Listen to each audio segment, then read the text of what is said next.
Ruplekhaa SinhaRoy, President and Founder, Lotus Rescue Peace Association, Culture and Creativity Society.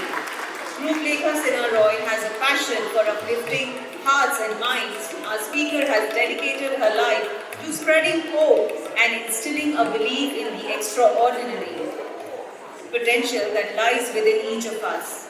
Ladies and gentlemen, please welcome Ruplekhaa SinhaRoy. The seat is yours. Thank you for that introduction. Good evening, everyone.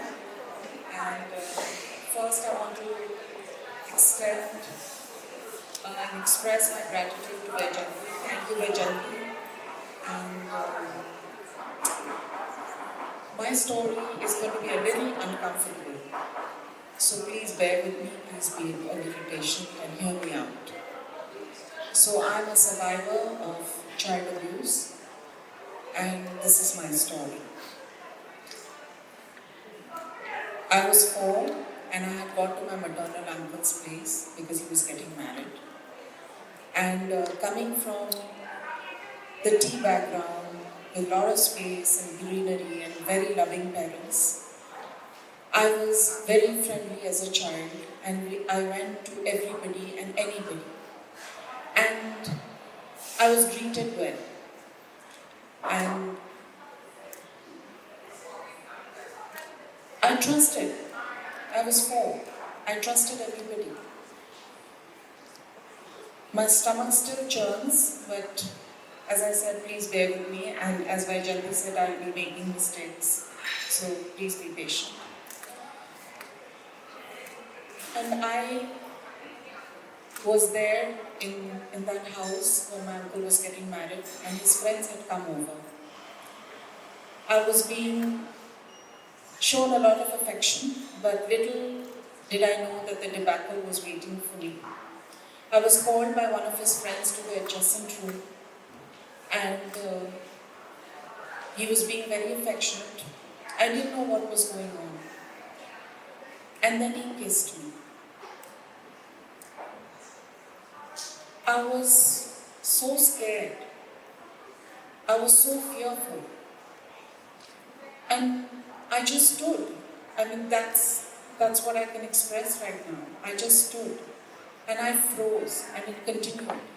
Till one of his friends came to the room and he left. But before he left, I still remember, he said I was the best thing that happened to him. I was so scared, and I was so petrified.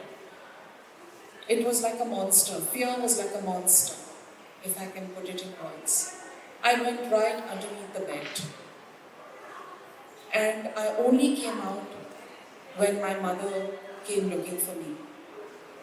This happened again in the day of the ceremony, but with a group of men. And while I was being scarred for life, I didn't know what was happening to me. I just grew up to be one aggressive, boy-hater kind of a girl, tomboyish. And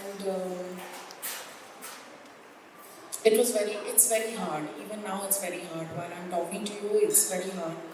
But I'm talking because I don't want sympathy or empathy. I want all of you to know that the perpetrators and abusers are always in close-knit, tight circles. They are in the family, they are in the close friends, they are your parents, friends. That's what I want you to know. I want you to be aware, and that's why I speak up. And I got married, and it was the first time that I spoke to my husband about it, and he suggested counseling and therapy for me. Now, for me, those days, counseling and therapy was for someone who was grief-stricken. I thought I had come out of it, but when I went for therapy, I hadn't. And in all that trauma, something from my childhood was with me, was hope. Hope to laugh again, to experience joy, and to eliminate fear. Fear was a very big part of my life for a very, very long time.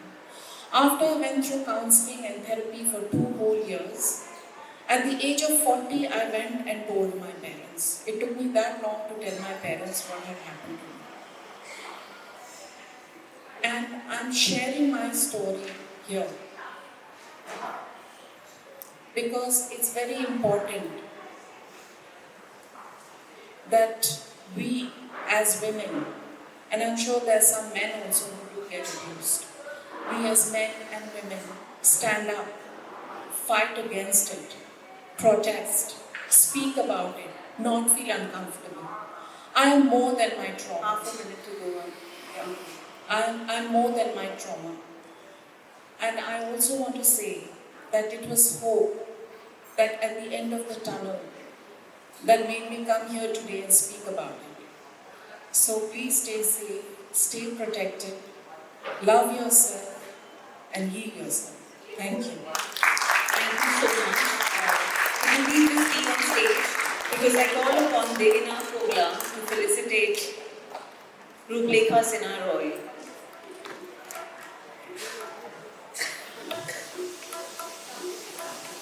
A big round of applause for the brave hearts.